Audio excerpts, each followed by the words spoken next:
सुन करके कहते फला। देखिए, सबसे बड़ी गलती कब होती है, जबकि हम स्वयं अध्ययन नहीं करते। सबसे बड़ी गलती तब होती है जब शास्त्र, आखिर वे लोग जो सुना रहा है वो कहाँ सुना रहा है, वो भी तो कहीं से पढ़िए कर सुना रहा है। तो वो भी जिसे पढ़ रहा है वो तो तुम खुद पढ़ो, वो किताब सिर्फ उसके लिए थोड़ी उपलब्ध है, तुम्हारे लिए भी तो उपलब्ध है। तो वाल्मीकि रामायण तुम्हारे लिए भी उपलब्ध है, तुम वाल्मीकि रामायण पढ़ो। महाभारत तुम्हारे लिए भी उपलब्ध है, तुम पढ़ो। उपनिषद तुम्हारे लिए भी है, गीता तुम्हारे लिए भी है, वेद तुम्हारे लिए भी है, तो सब उपलब्ध है, तुम खुद पढ़ो ना, तो नहीं भरमाओगे। अब पढ़ोगे है नहीं तो उन्हीं की खाली सुनोगे तो वे तो जो अंड बंड बकेंगे वो तो मानोगे, फिर तो यही ना उपाय है कि वो जो भी बोल दिया हाँ हाँ कर दिया। इसी में लोग बहका रहे हैं सब। दाढ़ी बढ़ोले वह पितरन के पानी देते हुआ ना, का पितरों को पानी देते महाराज जी, दाढ़ी और बाल बनाना अनिवार्य है। अपने पूर्वजों को जल दे रहे हैं। पूर्वजों को जल देने के लिए तो अपना खुद ही होना काफ़ी है। हम किसी भी हालत में हैं, हमारा मन शुद्ध होना चाहिए, बस हमारे मन में वो भाव श्रद्धा होनी चाहिए, साफ सुथरा होना चाहिए। हाँ, उसके बाद फिर हम उनको जल दें या फल दें या सिर्फ मन से ही भाव से ही अपना अर्पित करें हर चीज़। कोई जरूरी नहीं ठोस वस्तु हो, हमको तर्पण करना है। तर्पण करना है, उसके लिए हम लोग भी गए थे, अभी संजीव जी के साथ गए थे, तो सब गए कि यह कोई उसी सब करना नहीं, अपने मन से भाव से ही तर्पण करो, क्योंकि भाव से ही संयुक्त है। वस्तु तो जाएगी नहीं कहीं, वस्तु तो हमारे पितर के पास नहीं ना जाएगी, हमारा भाव जाएगा, क्योंकि भाव तरंगे वहाँ तक जाती हैं। हमारा होना चाहिए। हाँ। तर्पण करते हो हमारा ध्यान होना चाहिए। हमारा भाव जो है वही भाव होना चाहिए। वहाँ नदी में ऐसे दीजिए, अपना वही भाव अर्पित कीजिए। अब तक जितने भी पितर हुए हैं, और हम खुद भी पितर रहे हैं। हाँ। ऐसा तो है नहीं कि हम पितर नहीं रहे हैं, हमारा भी तो पहले जन्म हुआ था, हम भी पितर थे कभी किसी के। तो और शायद जितने पशु पक्षी हैं ये सब भी हैं, ये भी तो गए थे साथ में, गए थे सब उस तरह से तर्पण। जी गए थे नहीं, गए थे संजीव जी भी गया था, हमारे घर गए थे सब। अच्छा, देवघर भी गए थे हम लोग गए थे बहुत पहले गया जी। तो उस समय वो कह रहे थे सब कि पितृ विसर्जन के समय पिंडदान सही नहीं होता, ये है वो, फिर भरमा वाला काम कोई ना सुन। हमको नहीं सुना अपने जी, ये भाई ठीक है, हमारे पितरों को देना है, हमारे पिता हैं, उनके पूर्वज हैं, सारे लोगों को हम अपना अर्पण कर देंगे, अपना काम खत्म है, हम अपने मन से देंगे। हम जल दे रहे हैं सुबह, हमको ठीक है, हमारे शास्त्र में बनाया गया है, हम दे रहे हैं, उनको तर्पण कर रहे हैं, तो सुबह हम देंगे अपनी इच्छा से उनको, और कहेंगे कि आप लीजिए और अपने पूर्वजों के साथ सारे लोग इसको लीजिए। हम जल दे रहे हैं लेकिन लीजिए, इसको क्या करना है, अपने भाव से देना है।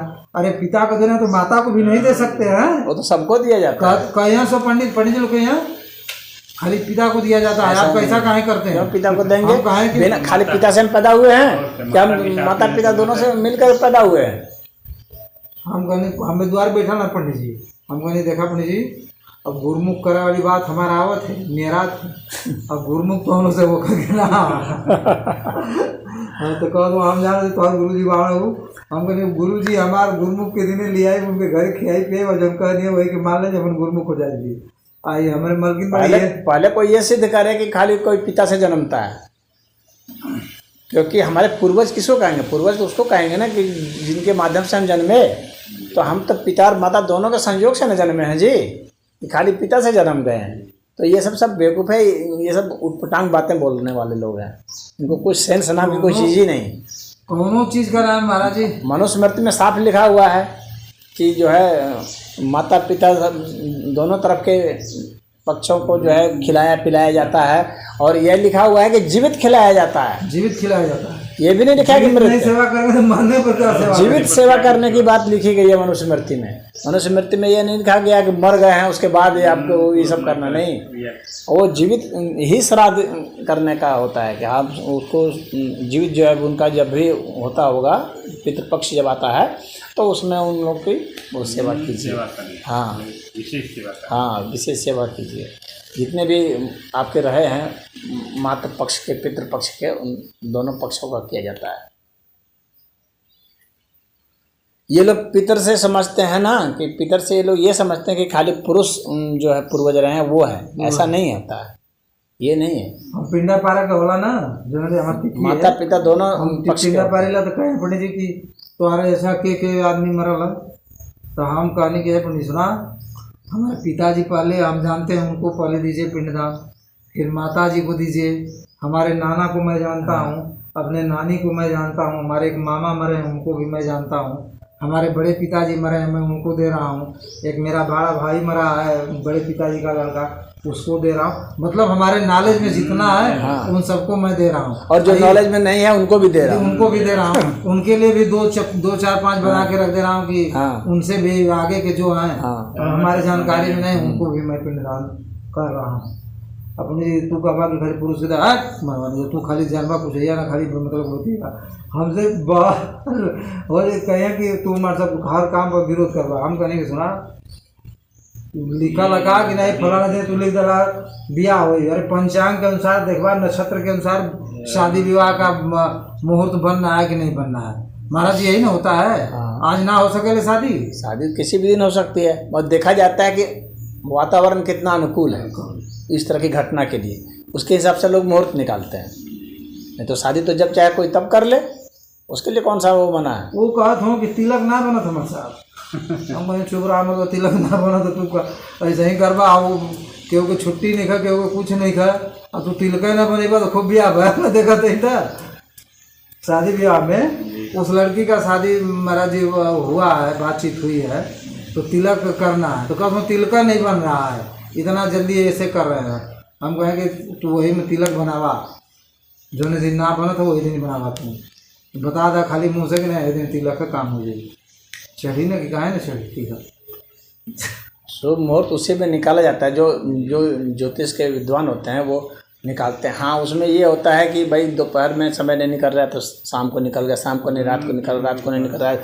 और सबसे 11:30 बजे से लेकर 12:30 बजे तक जो अभिजीत काल होता है उसमें आप शुभ कर्म कर सकते हैं, प्रतिदिन होता है वो दिन में। हाँ, 11:30 से 12:30 तक अभिजीत काल उसको कहा जाता है। उसमें आप कोई पक्ष चलता हो हमारा, हाँ, चाहे कोई पक्ष चल रहा है, पितृपक्ष चलता हो, चाहे उसमें आप निकाल सकते हैं। मनुष्य के लिए ये कहा गया है कि जब आपकी बाएं नाक की सांस चल रही है तो वो उसमें शुभ काल है। ये जो शिव का विज्ञान है, भगवान शिव स्वयं कहें तो भगवान शिव से बड़े हो गए हो। बाएं नाक से जो होता है, बाएं नाक से अगर सांस आ रही है व्यक्ति की तो वो शुभ कर्म करने के लिए एकदम उसमें रेडी है। उस वक्त आप शुभ कर्म कोई भी कीजिए, जिस समय आ जाए। हाँ, जिस समय भी आ रही है। तो मनुष्य का तो हर 2-2 घंटे के आसपास में बदलता रहता है, तो उसमें वो शुभ कर्म कर सकता है, क्योंकि हमारा शरीर का जो है उस वक्त तो शुभ कर्म करने के लिए हमारा शरीर पूरा तैयार हो चुका है, हमारा दिल दिमाग सब तैयार है, हम उसमें कर देंगे। तो इसके सारे ज्योतिष के रहस्य न हैं, तो ये सब तो जानते नहीं है, बस खाली एक पंचांग जो आता है उसी को करके यहाँ ये लिखा है, यहाँ ये लिखा है, बस यही होगा। हाँ, डायनासोर भी ठीक है, लेकिन वो दूसरे काम के लिए ठीक है। जैसे कोई क्रूर कर्म करना हो, कठिन कार्य करना हो, उसके लिए वो ठीक है। जब दाहिने नाक से सांस चल रही है, जैसे हमको कोई कंपटीशन में जाना है तो दाहिने नाक के ठीक है, हमको लड़ाई में जाना है वो ठीक है, हमको चुनाव में जाना है तो हमको वो ठीक है। अलग अलग कर्म के लिए अलग अलग 18 तारीख को शादी पड़ी है, तो कहे लो तिलक करना है, तो पंडित तिलक कब हो जाए, तो कहना कि 14 के खरमासू करी, 15 के नाक बनत है, 16 के हल्दी है, 16, 17, 18 नवंबर में ना है जनवरी में। तो कहत हूँ कि ना बनत है तिलक का, ना बनत हम मास्टर साहब। हम कहनी अरे महाराज 14 के और 15 के कोनो बनावा, देखा कौन दिन बना, जो दिन बना रहा है वो दिन करा।